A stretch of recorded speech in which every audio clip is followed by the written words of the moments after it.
Overlord. Volume 16, Chapter 4. Life in a Village, Part 3. Having sent out Aura and Mari to play, and after he had finished putting their things away, Ins leaned against the wall, idly looking up at the ceiling while occasionally glancing at the small memo pad in his hand. He had nothing to do. Since they didn't have that much luggage to begin with, it didn't take long to tidy up everything. He just had to consult with those two on how to coordinate the interior when they got back. He had thought that someone would come to see him right away, but, all things considered, no one had come yet.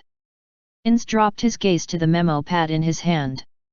What was written on it were the possible situations that could occur after they had come to the village and how to deal with them.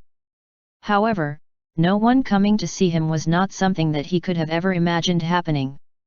He had to acknowledge that holes had suddenly appeared in the scenarios he had thought up. It wasn't a shock to him, because he was just an ordinary person after all, so he thought that was just the extent of his ability to plan ahead. What was important was how he was going to recover from this.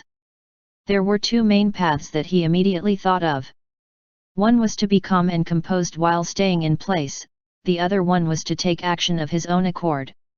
Ins chose the former. He chose the path where he could avoid passing them by mistake. For a short while, Ins didn't do anything at all. Around the time he started worriedly thinking that maybe he had chosen the wrong path after all, a single dark elf woman finally came and rudely peeked her head into the room from the entrance. People in this village were usually close enough to do this. When she finally made eye contact with Ins, she acted a little surprised. Ins felt a little uncomfortable there. Would Ins's presence there really be that surprising? No. Is this sort of reaction appropriate if you were to look into a person's house though we're just borrowing it and make eye contact with the person inside? Though considering the sense of distance in the interpersonal relationships of dark elves, I have a hunch this is a little different. As if she were greeting Ins, the woman bowed her head once, turned her gaze to the floor, entered the room, and placed the dish she had brought with her on the floor.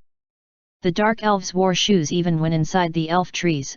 Because of that, he had some personal reservations about the tray of food being placed on the floor. That said, given that the dark elves sat on the floor when they ate, as far as Ins had seen, less than half of the people here used a table, this might have been the natural thing to do. And there was a point he was more concerned with than that. The distance between them wasn't that great. If she had intended to hand it to him, it could have been accomplished by walking a few steps forward. In spite of that, she just silently placed the dish on the floor. Furthermore, since she first peeked her head in, they hadn't made eye contact once. Even Ins understood why. She had no intention of talking to him. However, hostility, contempt, hatred, he couldn't feel any sort of negative emotions coming from her. Even when she set down the dish, she had a polite demeanor. It was more reasonable to think that she was just that type of woman, the type that wasn't good at talking with people. No, aside from that, I should consider the possibility of her being on guard. An adult with the same level of power as Aura's has come to the village. Seeing that she doesn't know what my background is, it would be natural for her to be on guard, especially around the opposite sex. However, the reason why I brought souvenirs and have been acting this way was so I wouldn't be thought of like that. This is bad. I'm a little stumped about how to deal with this. He didn't know whether she had any children or not, but it would be troublesome if the women of this village, especially the mothers, started saying things like, "Don't hang around those twins," to their own children. There would be children who would ignore what their parents said, but there would also be kids who would listen to them. Ins, brooding, gave up on immediately finding an answer to this problem. Ultimately, if I don't know this woman's normal disposition, then no matter how many assumptions I make about what sentiments or bearing behind her actions was supposed to convey, I would never arrive at an answer. She set down the dish she was carrying, bowed, and left the elf tree. Of course, Ins also lowered his head with the same timing. Phew, staring at the space where no one was, Ins let out a sigh. He didn't ask her. He couldn't directly ask her what was with that attitude. Be that as it may, even if he hadn't asked that sort of question, there were things besides that he wanted to ask and talk to her about. However, how should he put it? Because he had felt that there was a clear wall between them, he hesitated. It wouldn't be so bad to have the expectation that, while she might have had that kind of attitude, the next person he met might display a far more different attitude. There was no doubt in his mind that would provide better results than forcing a conversation on a person who had put up a wall around themselves. That was what Ans thought, but looking at the dish of food the dark elf woman had set down, he remembered his time as Suzuki Satoru. No. If it's right now, then it's not too late. Rather than letting this fester into a problem later, I should take care of it right now. It was the same way in a company. Rather than having a mistake be discovered later, the damage would be minimized if the mistake was immediately reported to one's boss. Because even if you yourself thought it was a big mistake, there were times when it would turn out not to be that big of a mistake after all. However, the damage could become much worse the more time were to pass. That's right. There were a few things he should talk to the dark elves about sooner than later. Ins frantically rushed out of the elf tree.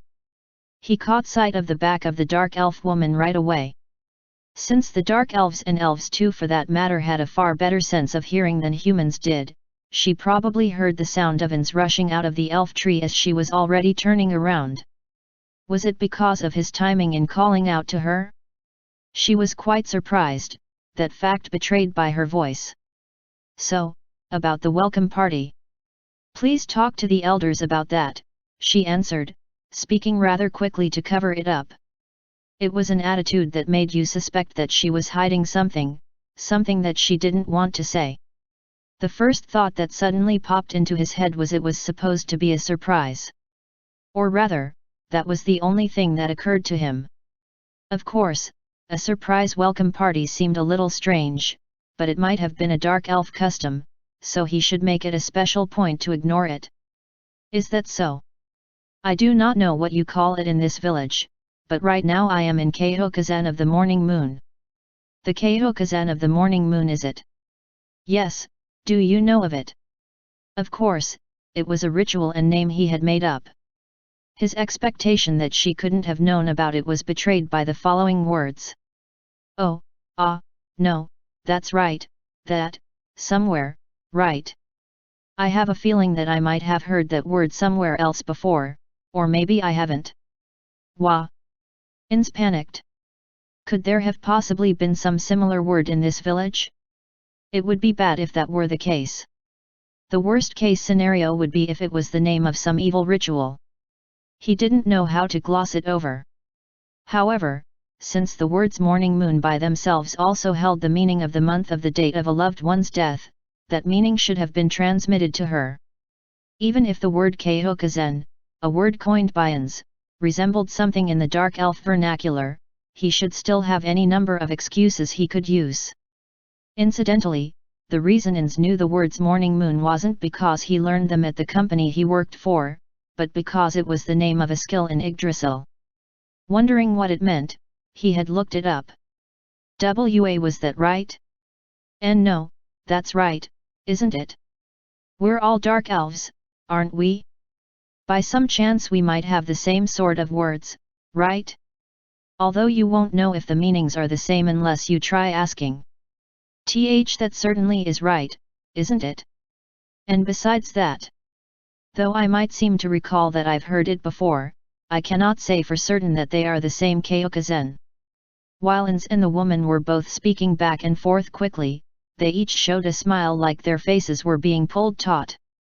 Of course, since Ins's face was an illusion, his expression hardly shifted at all.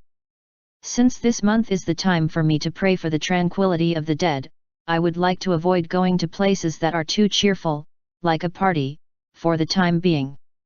Of course, because I imagine that this village has rules of its own, if you absolutely insist, I will participate. However, I would like for you to disregard any food and drink for myself.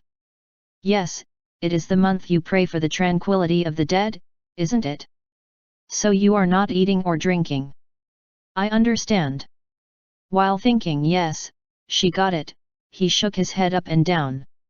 I would like to talk about this with the elders, but would you mind telling me which way I should go?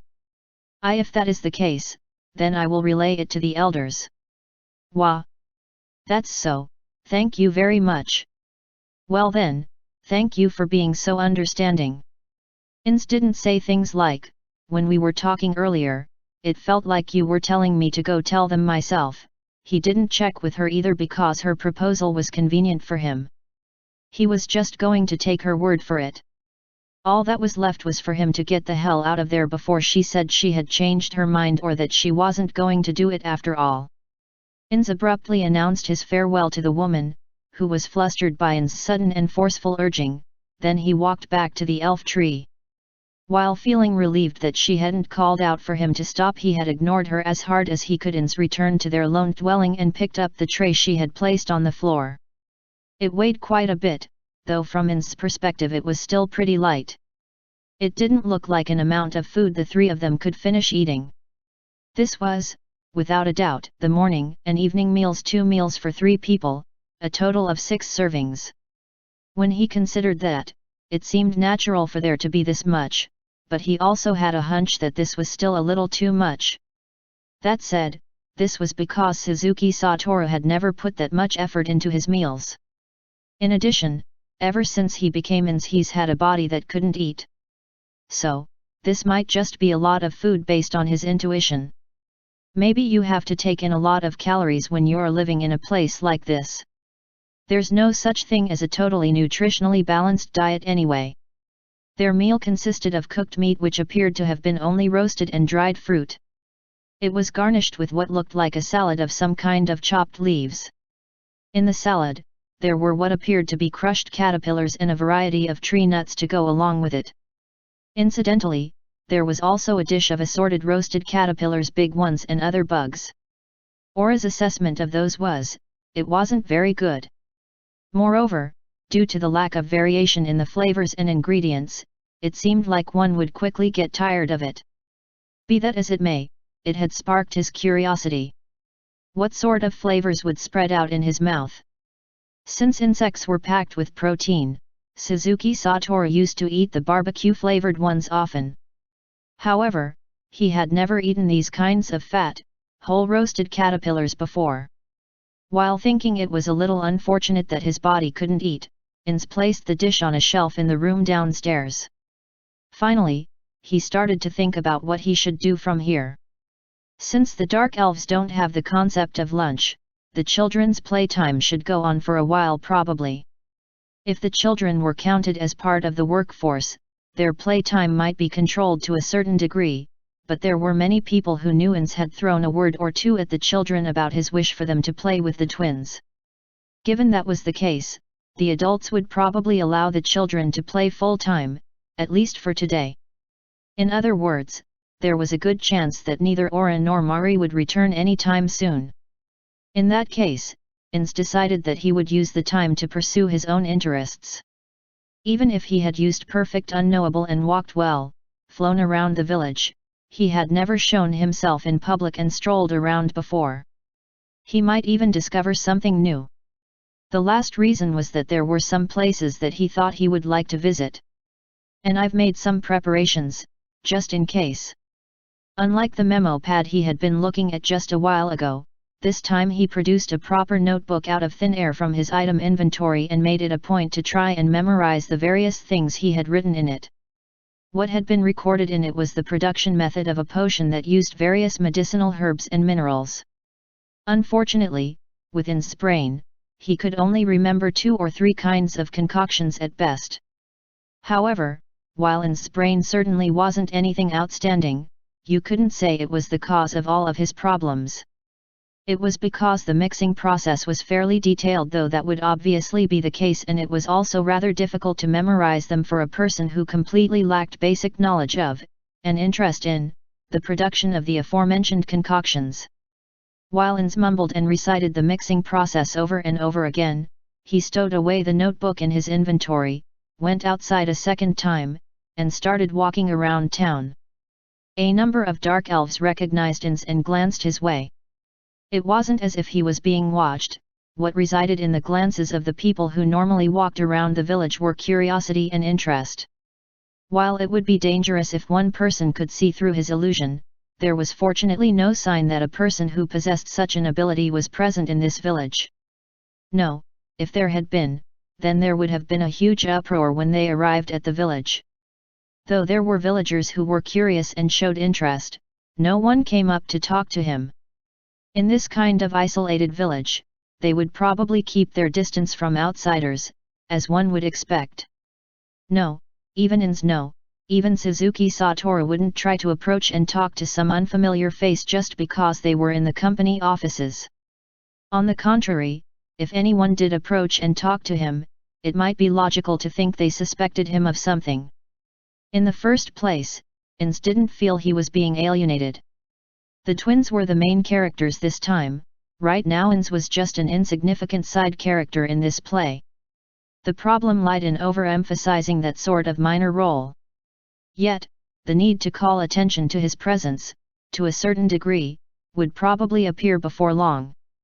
He intended on that course of action anyways, in order to diminish Aura's role of a hero down to a mere child when the time was appropriate.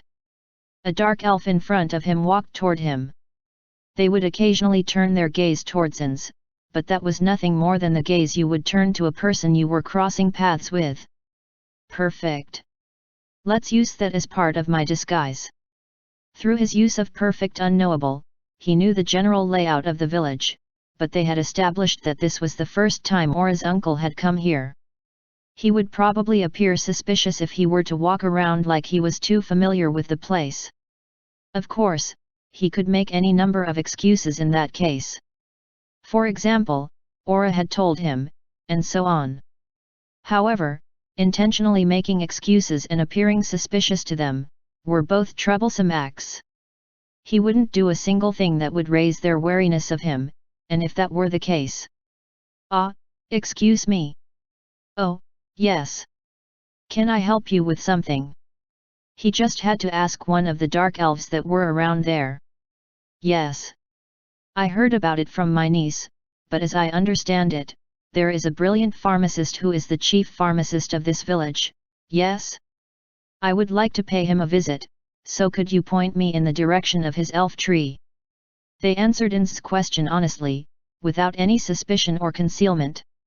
Ins thanked the dark elf and headed in the direction they had told him to the elf tree that Ins already knew about. Along the way, he saw the sight of a dark elf man with his hands sticking out towards the ground underneath a tree. Wondering what he was doing, Ins stopped. As he watched, the earth bulged, started moving, and a lump of soil climbed up the trunk as if it were a slime. It resembled the earth surge spell that Mari used, but it was different in various senses of the word. Whether it be domestic magic or the divine-type magic of the Druids, it wasn't the magic of Yggdrasil, but probably something they had developed over the course of their lives. The lump of dirt conformed to the man's manipulation without delay and climbed to the top of the tree, which Ins couldn't see from where he stood. That was probably the soil the Dark Elves used in their household vegetable gardens. The Dark Elves had vegetable gardens using planters that they built either inside or on top of the trees. Even though the planters themselves were made from the trees, he had wondered how they had transported the soil up to them. This seemed to be the answer to that. Ins was satisfied that he was able to see something interesting, and once again made his way towards his destination. The elf tree he was directed toward was a rather imposing and thick one. It might possibly be the thickest in the village. As expected of the home of the chief pharmacist, an influential man in the village. And on top of that, there was quite a distance between it and the other elf trees around it. This was probably done so there wouldn't be any harm caused to those around it even if toxic substances were produced during the mixing process. Even if they were a high level with consequently enhanced immune systems pharmacists who could withstand the poisons that were produced, it wasn't necessarily the case that children, the sick, or other sorts of people without that kind of resilience would be able to withstand it. And maybe in addition to that, it might also be to prevent the theft of information. From Ins's perspective, he truly could empathize with the idea of monopolizing information.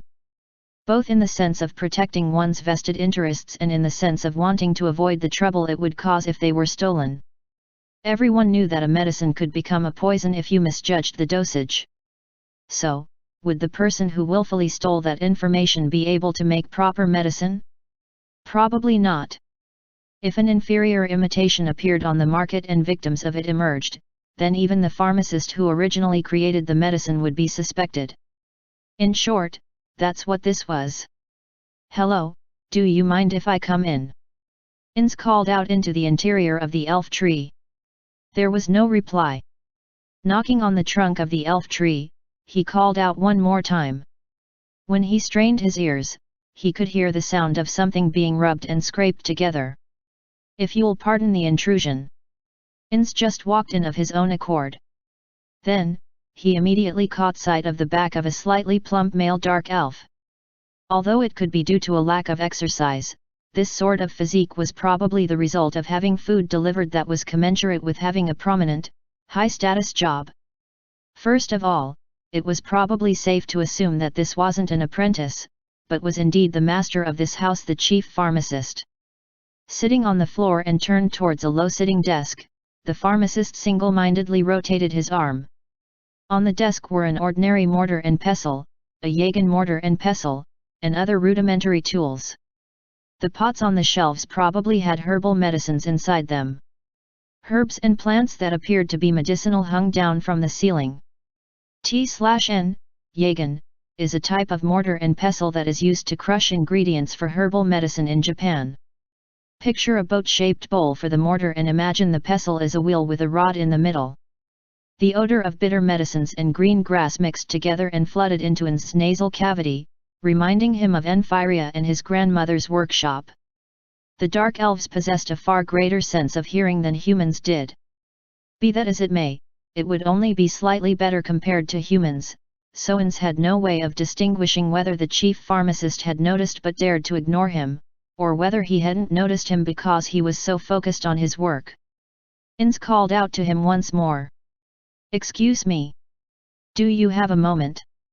There the chief pharmacist stopped his hand that was grinding for the first time and looked over his shoulder, sending Ins a reproachful look and knitting his eyebrows. I see. That face-concealing cloth. If I'm not mistaken, you're that man from the same place as that girl who came here a little while ago. An arcane-type magic caster, was it?" "Yes, that's right. It seems that you are already well informed about me." When Ins tried to remove the cloth, the chief pharmacist spoke. "That won't be necessary. It is the custom of your tribe, right? There's no need to show me your face. It's not like I care about what you look like anyway. You're fine as you are now. I accept your greeting." "Okay. Well then, if you're done here, please go home. I'm busy." Grumbling, that was all he said. As if he had lost interest, his gaze returned to the desk. It felt like there was a thick border around that surly attitude. Despite that, Ins was relieved. This sort of person wore their heart on their sleeve and spoke candidly. If they straight up said, "You're bothering me, so get out," to get rid of him, then from there, even if Ins were to display his abilities as a salesman, it would be extremely difficult to get them to look at him. However, he hadn't said anything like that. In other words, it meant that there was still room to get him to listen to what Ins had to say. While watching the back of the chief pharmacist as he was grabbing the mortar and pestle, Ins asked him a question. "What is it that you are making right now? What's it matter to you?" There was some harshness in his words.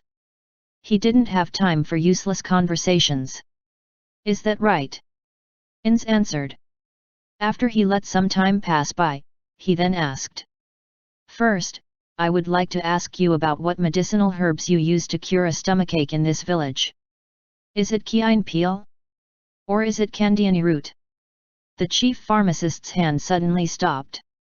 Just as he did a short while ago, he twisted his neck and looked over his shoulder to stare at Ins a second time. "Could you wait for a bit?" "Yes, of course." The chief pharmacist turned his back on Ins again and started grinding once more. However, even from behind, Ins could tell that his attitude had changed a little. It seemed that the basics of the salesman's art of conversation, searching for a shared topic, like interests or hometown, with the person you're talking to from his time as Suzuki Satoru had been useful.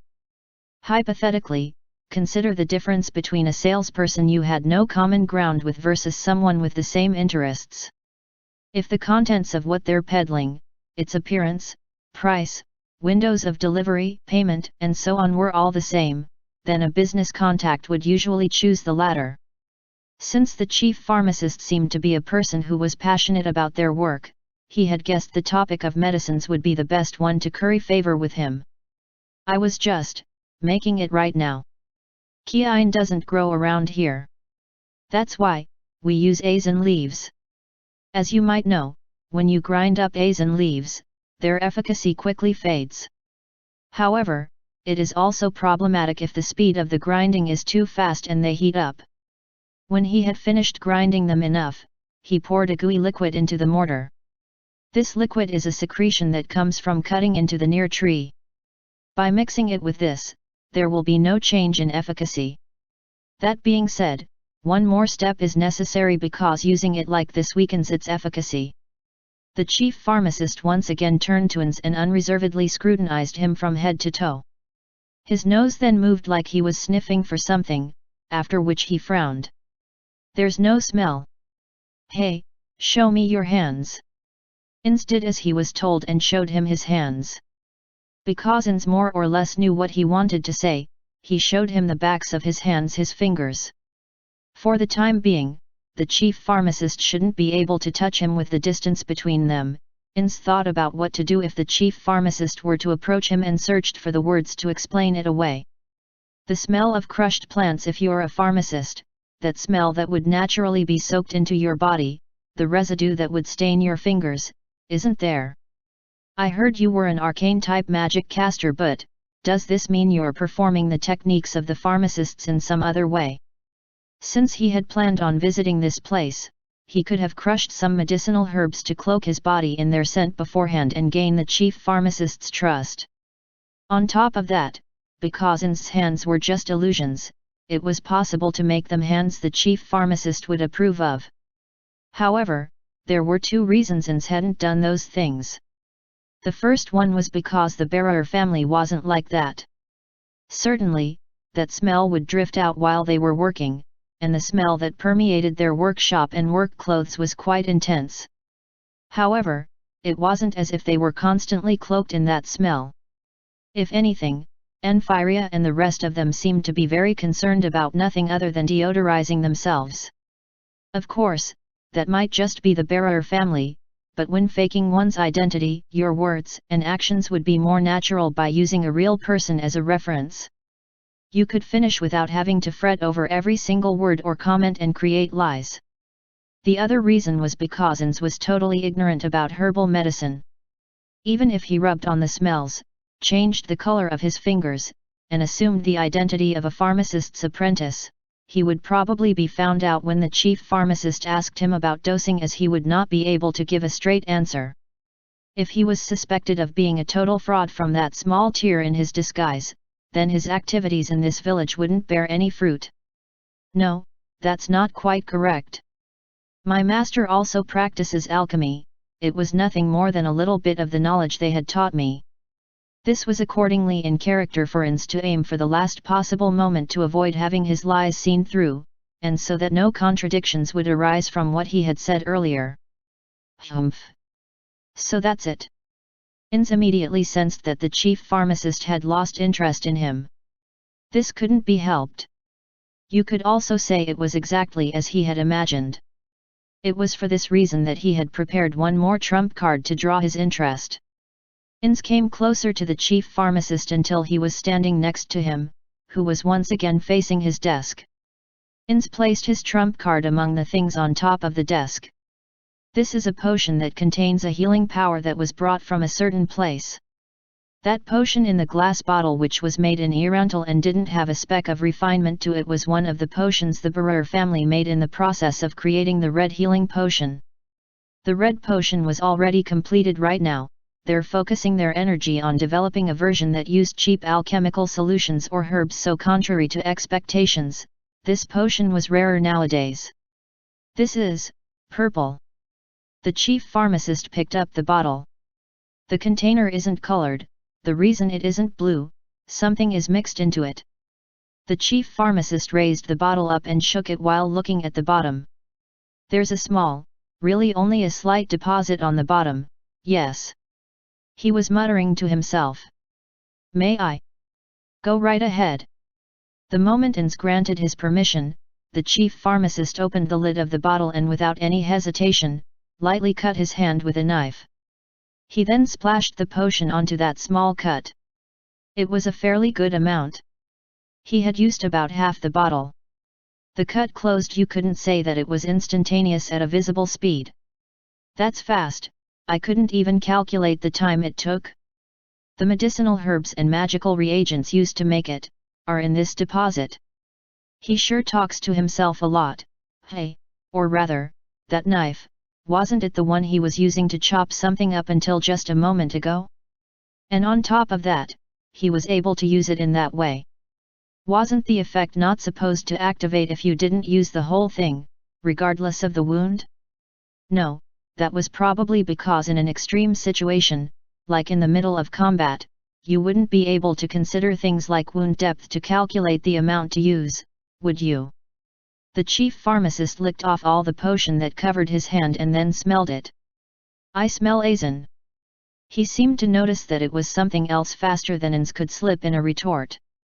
Is that not it? Is it the smell of my own hand? Odorless and tasteless, for concealing. Concealing what? No, the chief pharmacist spun his head around and fixed his gaze on Ins. Are all the healing medicines of the city this color? That is incorrect. I hear it was spread there via the undead king who rules over Irantal. I do not know all of the details of how it came to be, but, well, it is valuable. In fact, the color of the common healing potion in circulation is blue. The chief pharmacist heaved a heavy sigh. An undead king? No, that's not the problem, I guess, though I also have a feeling that it is a problem. Well, it's fine. So, you wouldn't mind if I kept this? The chief pharmacist pointed at the bottle with about half of its contents left. Depending on the conditions. Upon confirming that the chief pharmacist was waiting for what came next, Ins continued, the price is information. If it's you, who has served the role of a pharmacist in this sea of trees, I believe you hold knowledge that can only be found here. I believe things would be balanced if it were to be in exchange for that information, but, what say you? After silence had reigned over them for a little while, the chief pharmacist opened his mouth. For what sort of purpose do you want to use that knowledge? If Ins recalled the attitude of the chief pharmacist from just a little while ago, he would have a rough idea about the answer he would be pleased with. Those were probably the words, to aim for the top as a pharmacist, I want to be an even greater pharmacist than I am now, etc. However, Ins could not say that. It is not that I have any particular purpose in mind. So long as I can get a hold of that information, I might be able to use it in some business in the future, and my thirst for knowledge will be satisfied. Just as Ins had predicted, the chief pharmacist looked a little angry. That's what you want it for. As I said just a moment ago, I am an arcane-type magic caster. I pride myself on those abilities being extremely high, but my skills as an alchemist are non-existent, and my master told me that I had no talent in that field. Therefore, I do not have the least bit of intention to live as a pharmacist. However, information is another matter. Information is power, and a weapon. Those who have it and those who do not are completely different. Lastly, the debt of gratitude I would owe would be larger. Debt of gratitude? Yes. Since I have no intention to become a pharmacist, you should be reluctant to teach me your secrets, am I right? Without waiting for the chief pharmacist's reply, Ins continued. If that is the case, then the only question that remains is, can you offer me information that is equal in value to the unknown healing potion, an extremely rare thing, in exchange? Thus, the difference in this trade would become a debt of gratitude. You might end up accepting information about trivial mixes or plants, you know? And then I might declare that I haven't taken on any debt. Or, can I assert that the price I paid was higher and that you are the one who will be in debt to me? Even so, I don't mind, you know. The chief pharmacist made a face that said, "What? There are two demerits you receive by doing that. One is that you cannot lie to yourself. The feeling of guilt you'd get from exchanging some useless information for something really valuable would stay with you, would it not? Who? And one more. You would be appraised as a brazen and unscrupulous person. Should there be a next time, our past association would be taken into account. And, if I were to talk about this in the city, how would the others, the pharmacists whose knowledge is greater than my own, feel about it? How would they think of you?"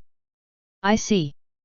The knowledge of the savages of the frontier would be evaluated as only of that level, and the dark elves who live in this forest, and their pharmacists too, will be the targets of derision. Hey! Would I be evaluated as a pharmacist who can't even discern the value of the medicine that was handed to them? Would I be considered a pharmacist who doesn't have knowledge that could balance out the trade? Or, would I be judged to be a greedy pharmacist who can't conduct business fairly? Though you might also be praised for buying an expensive item for a lower price. Is that how pharmacists in the city think? They try not to pay the proper price for the things they are offered. Many kinds of people live in the city after all. I cannot say for certain that there are no people who are obsessed with the short-term benefits and do not have foresight. Well, those sorts of people will soon disappear thereafter because a second chance will not come their way ever again.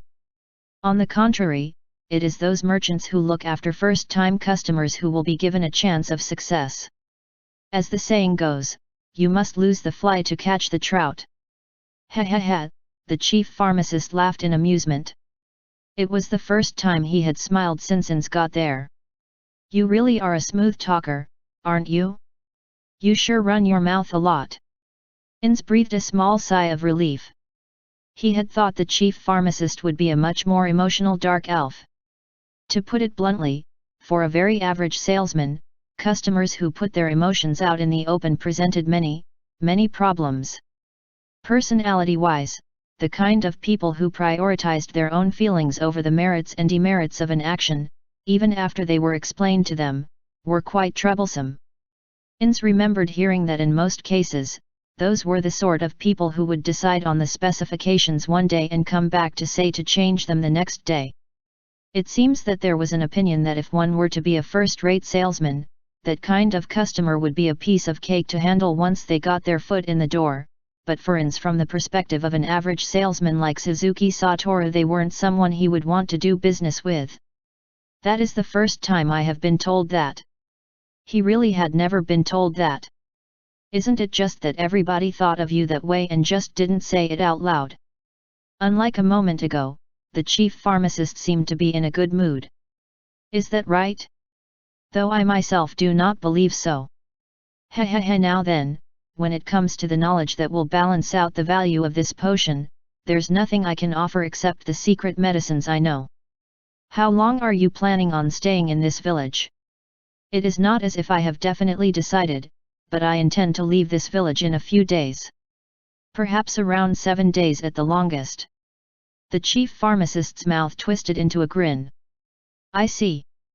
In that case." A few moments passed as he remained silent just as he was. Ins didn't say anything. "For the time being, if we only have that short a time, then it would be impossible to drill my secret medicines into you. For medicines that are considered secret, you must grasp the minute the changes in the necessary ingredients in each season, recognize them by scent and touch, and finally, you have to carefully alter the amounts you use. Putting it bluntly, I want you to stay here for half a year so I can beat those changes into all 5 of your senses." Ins wanted to say, "You just have to write them out on a sheet of paper," but if he did, the chief pharmacist might be displeased, so he didn't say anything. "Therefore, you don't mind if it's not the secret medicines, though I don't know if they'll balance the scales out from the perspective of value, but instead, medicines that are thought of as rare. You don't mind if I taught you the processes to mix them, their prescription, and other knowledge about them? No, that will not be a problem. I shall leave it up to you. All right then, starting today, let's have you stay here and I'll teach you. Since we don't really have much time, I'm gonna beat it firmly into that body of yours. What? That's a problem. That is absolutely a problem. He wanted to decrease the danger of his illusion being found out by even a little bit. On top of that, his body didn't need to eat, sleep, or even use the toilet. No matter how well he acted, it was certain he would be thought of as abnormal and he would be found out. My apologies, but my niece and nephew are here with me, so I must decline that request. I do not mind if you reduce the number of medicines you teach me, so would you be willing to compromise? Because I am going to record it properly. Oral transmission only. I won't allow a single record of them. That is a. Ins hemmed and hawed. He didn't have the confidence that he could memorize everything, even with instruction. Certainly, for Yggdrasil, the game he poured everything he had into, remembering the vast amount of information that was in it wasn't the least bit difficult. However, if you asked him if he could remember information that he had no interest in, like in this situation, he would have to shake his head in the negative. In general, if one were to look at it from a boss's perspective, would you not worry if you had subordinates who only listened to what you said and didn't take any notes? The chief pharmacist probably took a different meaning from Suzuki Satoru's a working adult who considered such things silence. He opened his mouth. It seems like you're dissatisfied. But, you know, I won't even say that I want to know the production process of your potion. I'll spare you that much. Being told not to take even a single record is a little troubling. I do not have confidence in my own ability to remember things. Therefore, would you allow me to take just a few notes so I can remember? What the hell are you saying? The chief pharmacist said, spit flying out of his mouth. I'm gonna make your body remember. As a pharmacist's apprentice, you're receiving instructions so that you can immediately tell how much the amount of what you're holding right now weighs. It felt difficult to answer with, no, I can't do something like that. If that were the case, maybe he should lie. He held no intention of paying lip service to the idea that you mustn't tell lies. There were even times for white lies. Maybe he should say that in this case, he shouldn't tell a lie with ill intent. This is so troublesome. From the flow of the conversation, it appeared that he would become an apprentice and receive special instruction here, but the reason he had come to see a pharmacist was only on a small hunch that he could obtain information if there were any available. He had considered if he was able to obtain even a fragment of the Dark Elves' herbal medicine and find out if it was more advanced than the Sorcerer Kingdoms, potentially importing it in some way, like sending out technical intern trainees. As a part of that plan, they would bring back the technology they learned and research it in pursuit of pharmaceuticals. It wasn't as if Ins himself wanted to beg to be instructed on the subject. Frankly speaking, he had said the price was information, but even if it were to be in the form of taking back a single bottle of a potion made here that had value, and then handing that over to Emphyrea, there wouldn't have been a problem. Well, maybe only a little one. There was no doubt that if it were him, he could analyze it and tell what kind of medicinal herbs it was made from and more. Maybe the way I went about our first contact was a little mistaken? However, that was the only way to draw out his interest. You could even say that things proceeded this well because I had that. It's also not as if, when I think about the possibility that even the medicine we receive couldn't be analyzed, it would all be a total wash. But now then, what do I do? What's the problem? It didn't look like Ins would be given very much time to think. In that case then, just like always, he wouldn't leave things to chance. Certainly, my master also said so. Your body remembers it. The chief pharmacist nodded his head countless times while faintly muttering, exactly, obviously, the city pharmacists get it too. However, in the same spirit, they also said this, take proper notes because you're stupid. So, you don't make me say the same things over again and over again. Wah! The chief pharmacist's eyes went wide open, and his eyebrows then raised in concern, and asked, Stu, PID you say? Yes, that is what I was told by my master. I see, no, masters are strict with their disciples. I don't think they were saying that seriously, you know? Look, what you were talking about just a little while ago was well reasoned, and was formed to seal off my escape routes. That definitely wasn't something someone stupid could do. I'm being consoled. It seemed that it was also the same for the Dark Elves, that they didn't know what to say when the other party themselves declared, I'm stupid. Because the world they lived in wasn't a kind one, Ins had thought that he would be cast away, but that didn't appear to be the case. He had complicated feelings about it, but all he could do was capitalize on this. Ins responded. No, I'm sure there's something wrong with me.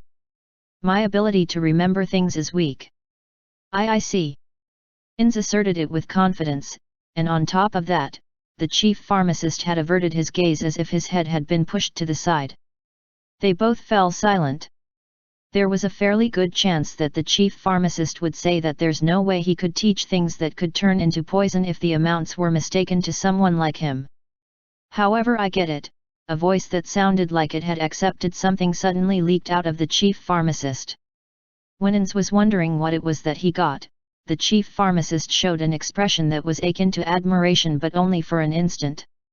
Since it immediately returned to the expression that wouldn't change from a little while ago, it was a momentary change that could make you think that it was a trick of the eye. It definitely wasn't Ins' imagination. In his head, Ins slightly braced himself. He didn't know what it was, but it appeared that something inside the chief pharmacist had resonated with what he had said.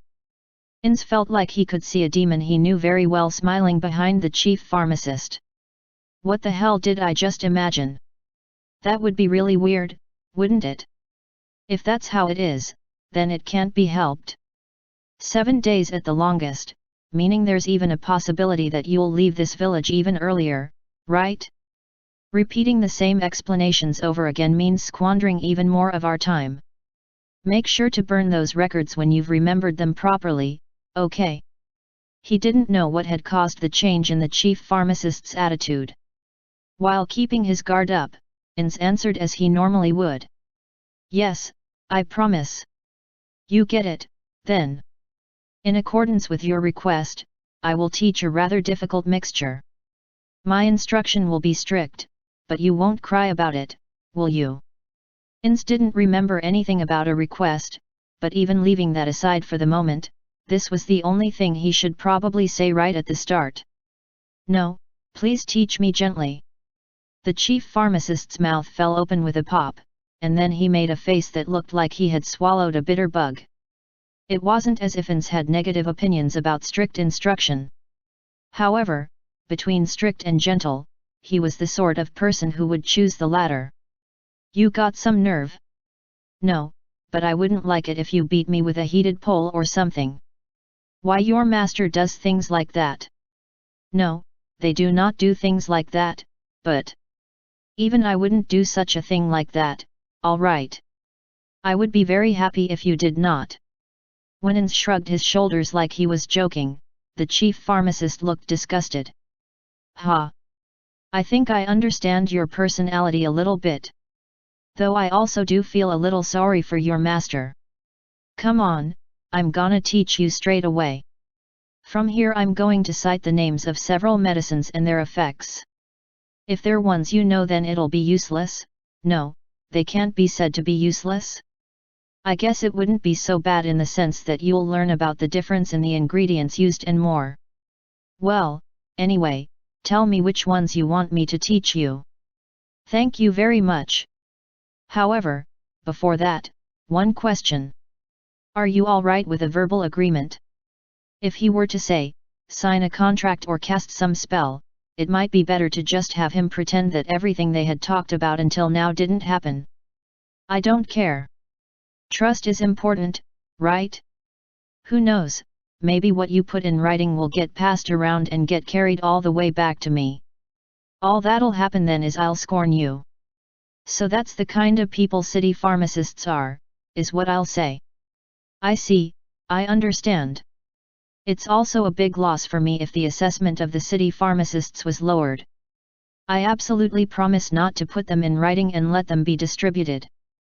Seeing off the back of the man until he was no longer in view, the chief pharmacist let out a soft laugh. How long had it been since he had last seen anyone off? It might have been the first time since he gained the status of chief pharmacist in this village. He is a surprisingly shrewd man. Are there a lot of people like him in that city place? There couldn't be. No, if that were the case, it would be a crazy story. I'd heard that the number of inhabitants in the city was greater than all of the dark elves living in this forest. That man should be counted among the upper echelons of them. If a man who thought that much was common in the city, you would have to be wary of the details so as not to be fooled, wouldn't you? The man humbled himself as a failure and so on, but if that were true he wouldn't run his mouth like that. It was true even more so if he considered the flow of the conversation and the information that had been given to him. He would never go on a fool's errand. If that were so, why had he been so hung up on writing down the chief pharmacist's teachings on paper? Maybe he didn't think the chief pharmacist, who had gotten angry with that, would reject teaching him? However, the reason the chief pharmacist hit upon the idea that he had some kind of objective, was because he started saying things like his memory was bad, or calling himself stupid. All the things he was taught, he could secretly write on paper later. In spite of that, it was necessary for him to declare he was going to take notes right in front of the chief pharmacist until it put him in a bad mood. In other words, I didn't get it right away, but what that man wanted to convey to me was probably two things. One was that he's not hiding anything. Of course, he couldn't trust him just like that. It might be that even as the man showed him something true, he could be hiding something else behind that truth. Unfortunately, he couldn't fully trust a man he had met for the first time today that much. And yet, for him to say I will not cover anything up and thus lay my thoughts bare before you, held major significance for potentially building a trusting relationship between them. And finally, the other reason he could never say out loud was probably him asking to be taught an appropriately difficult level of mixture even given his lack of time. One at the level of definitely not being able to remember no matter how many times he saw it. He, who wasn't even a specialized pharmacist, trying to learn high difficulty level mixtures was outlandish. On top of that, pretty much all of the difficult mixtures utilized only precious medicinal herbs. Maybe it was for that reason he couldn't make a direct request himself. In other words, he was a man who knew shame. However, the chief pharmacist didn't think the second meaning was really a problem. Originally, based on the conditions of the exchange of that unknown medicine which he thought to be related to the one from legend, he had considered it to be okay to offer up his secret medicines. The Dark Elves' secret medicines were split into three major categories. The first one was medicines that could be made through difficult mixing procedures. The second was medicines made utilizing extremely rare medicinal herbs. The third was dangerous drugs that had an excessively potent efficacy. Those were the three. He had stated the first one as the reason why he couldn't pass on the secret medicines to him, but he considered teaching him the medicines that were in the second category.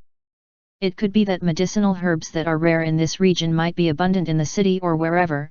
That was often the case with medicinal herbs. However, if he said that, it wouldn't have gotten them anywhere. Or rather, since those under the first category were impossible to teach him and there was no way he was going to teach the dangerous drugs in the third category, his answer had already been decided.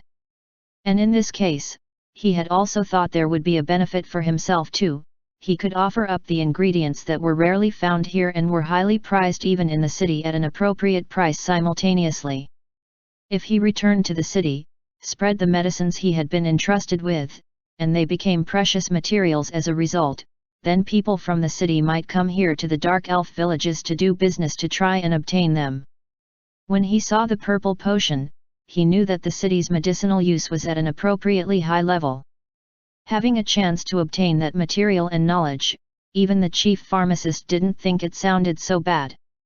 Just from that man's arrival, he didn't know whether or not it would give rise to interactions between the village and the city in the future.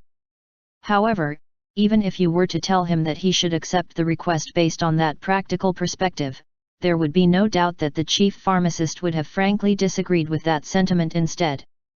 If he had had a personality that could be influenced by some rational conversation on the merits and demerits, the villagers probably wouldn't mutter the word obstinate around him, and he probably wouldn't be without a wife at his age. It wasn't as if he didn't worry about it so long as he was esteemed by his fellow pharmacist friends, but as of now, he had yet to give thought to trying and changing himself. That man talked about gains and losses. If it had been way before, it would have been an argument that he couldn't stomach.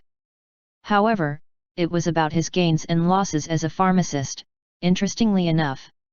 If in some far-off place his efforts as a pharmacist were mocked, he would have no way of knowing.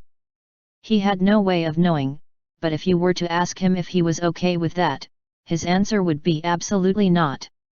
Because he had perceived value in what that man had offered up, he couldn't relax if he didn't return something of equal or greater value. He felt that the man really was a smooth talker, because he had attacked from the two fronts of logos and pathos simultaneously. Normally, the one who taught held superior standing while the one who was taught held an inferior standing. However, it wasn't like that this time. Teaching was the price of that potion. What's more, the man had taken the stance of leaving it up to him whether or not he would teach him. At this point, you could say their positions were equal. And that man immediately went on to say that he was going to take notes to open up hostilities. If the other party doesn't hide anything and acts in a way that can gain my trust, then I should also adopt an attitude so that man will trust me.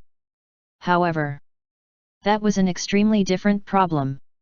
As he was returning to the sitting table, the chief pharmacist scrunched up his face. I don't think I can do something like that. The chief pharmacist himself knew he was bad at getting along with others. Even looking back on the times he had passed on knowledge to the villagers, he could declare that he hadn't been a good teacher. Flicking a glance at the dried leaves, which were a type of narcotic, that were on the medicinal herb shelf, the chief pharmacist shook his head. That stuff was aimed at easing pain and could also be used to eliminate stress. However, it wasn't very appropriate for an educator to use it. Nothing else I can do but try my best, hey. The chief pharmacist mumbled. But, well, it seemed like acting wasn't his strong suit. To go so far as to stare at me so hard he even forgot to blink, does it mean that he's that interested in me? He looked younger than me based on his looks, but he certainly is young. I guess he did have a pretty cute side to him after all, hey. End of part 3.